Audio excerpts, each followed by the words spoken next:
अब मैंने आपको इससे पहले वाली वीडियो में बीपीटी थ्योरम बताई थी।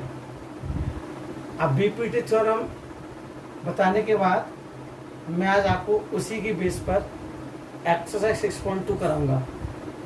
एक्सरसाइज 6.2 का फर्स्ट क्वेश्चन का फर्स्ट पार्ट देखिए। पहले इसमें फिगर दे रखा है।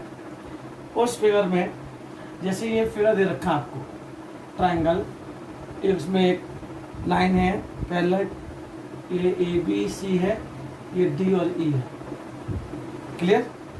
इसमें ये 1.5 सेंटीमीटर दे रखा है और ये 3 सेंटीमीटर दे रखा है, ये 1 सेंटीमीटर दे रखा है और ये ईसी फाइंड करना है फर्स्ट पार्ट में। क्लियर? और पहले बोला है कि D parallel to BC, D parallel to BC. यही था आपका बीपीटी कि अगर ट्रायंगल के एक साइड के पैरेलल कोई साइड ड्रॉन की गई है तो उस लाइन को डिवाइड करने वाले रेशियो सेम होते हैं। It means A D upon D B equal to A upon C. ठीक, अब हमें ए डी दे रखा है 1.5, डी बी फाइंड दे रखा है 3 सेंटीमीटर, ए हमें 1 दे रखा है और ए सी फाइंड करना है। पॉइंट हटा दीजिए, 0 बढ़ा दीजिए। 15 जा 50, 15 2 जा 30। ई सी का 1 में कर दे ई सी इक्वल टू 2 का 1 में कर दे 2, ई सी इक्वल 2 सेंटीमीटर। अब सेकंड पार्ट में भी सेम ऐसे ही है। पॉइंट जो दे रखा है उसमें डायग्राम दे रखा है आपको इसी टाइप का। जैसे इसमें लिखेंगे ए बी सी और ये डी दे रखा है। इस बार इसमें फाइंड करना है आपको एडी, एडी फाइंड करना है। ये 7.2 सेंटीमीटर दे रखा है, ये 5.4 सेंटीमीटर दे रखा है और ये 1.8 सेंटीमीटर दे रखा है। और D parallel to B C है तो लिखेंगे D parallel to B C. जब बी सी के पैरेलल होगा साइड तो A D upon D B equal to A upon E C. अब ए डी क्या है, ए डी फाइंड करना है। डी बी क्या है, डी बी 7.2 है। ए क्या है 1.8 है। ए क्या है 5.4 है। पॉइंट से पॉइंट कैंसिल, 18 1 जा 18, 83 जा 24 और 3 से 7.2 2.4 बार कैंसिल हो जाएगा। क्लियर? तो बचा क्या, A D equal to 2.4 centimetre. A D equal to 2.4 centimetre. क्योंकि आपने दोनों ही कंडीशन में, दोनों डायग्राम में D parallel to B C दे रखा था। तो बीपीटी वाला हम लोग फॉर्मूला आएंगे, बीपीटी लिख सकते हैं इस बार बीपीटी। क्लियर? तब इस डिवाइड रेशियो को लाएंगे, उसके बाद वैल्यू पुट कर दी, जो उन्होंने उसको फाइंड कर लिया। क्लियर? अब देखिए क्वेश्चन नंबर सेकंड।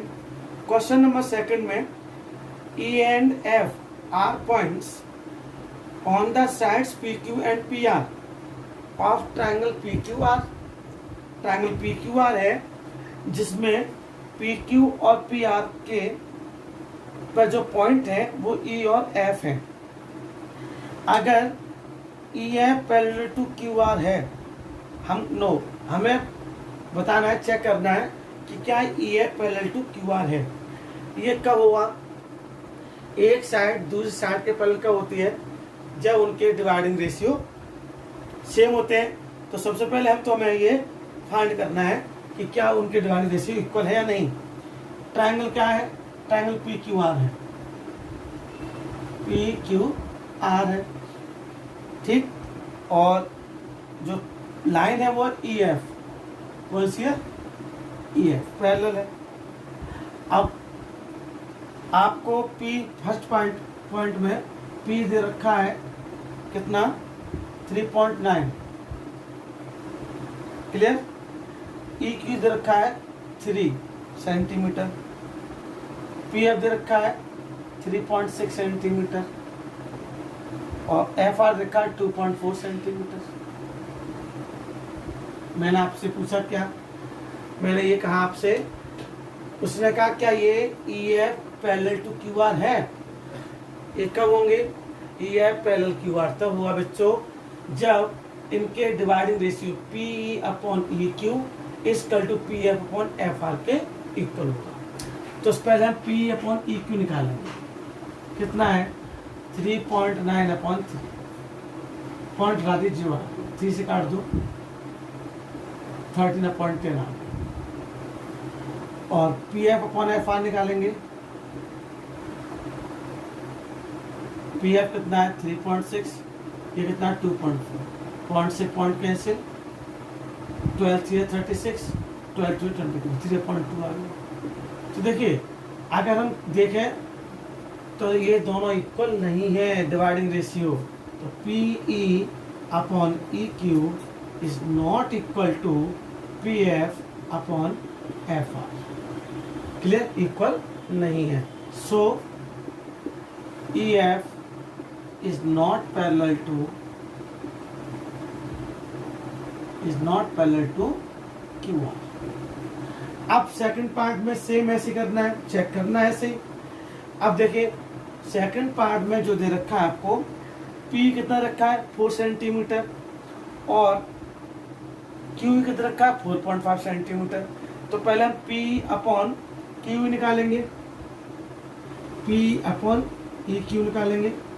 कितना? 4 अपॉन 4.5, पॉइंट हटा दीजिए, 0 डाल लीजिए। 5 8 जा 40, 5 9 जा 45, 8 अपॉन 9। ठीक। और अब हम P F upon F are निकालेंगे। पी एफ कितना रखा है? P F upon F are. P F कितना रखा है आपको? 8 और आर कितना रखा? 9, 8 अपॉन 9। ये ऑलरेडी 8 अपॉन 9 आ गया, ये भी 8 अपॉन 9 आ गया।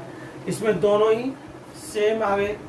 अब दोनों सेम आ गए, इट मीन्स लिख देंगे P upon E Q equal to P F upon F R. So E F is parallel to Q R. Clear? First part में डिवाइडिंग रेशियो इक्वल नहीं आए थे तो इसके पैरेलल नहीं है। सेकंड पार्ट में ये इसके इक्वल आ गए, P upon E Q equal to P upon F R equal आ गए, तो ये लाइन इसके पैरेलल है। क्लियर? अब थर्ड पार्ट अपना आप कर सकते हैं। क्वेश्चन नंबर 3 देखिएगा, कितना इजी है। देखिए इस फिगर में देखिए ध्यान से, एल एम किसके पैरेलल है? बीसी के। पैरेलल किसके? बीसी के। तो पैरेलल होगा बीसी के, तो इसका मतलब डिवाइडिंग रेशियो कैसे होंगे? Equal L M parallel to BC. पहली कंडीशन दे रखी है हमें। ठीक, तो लिखेंगे A M upon A B, A M upon A B equal to, अब इसके A L upon L C L, A L upon L C लिख सकते हो।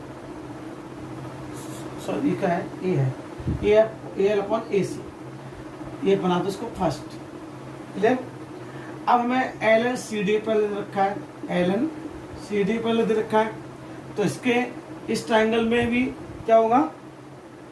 इसके डिवाइडिंग रेशियो इक्वल होंगे। It means A N upon A D equal to A L upon A C. ये डालो second. दोनों ही ए एल अपॉन ए सी है, तो from 1 and 2, from 1 and 2, it means A M upon A B equal to A N upon A D. Hence proof. देखिए कितना easy है।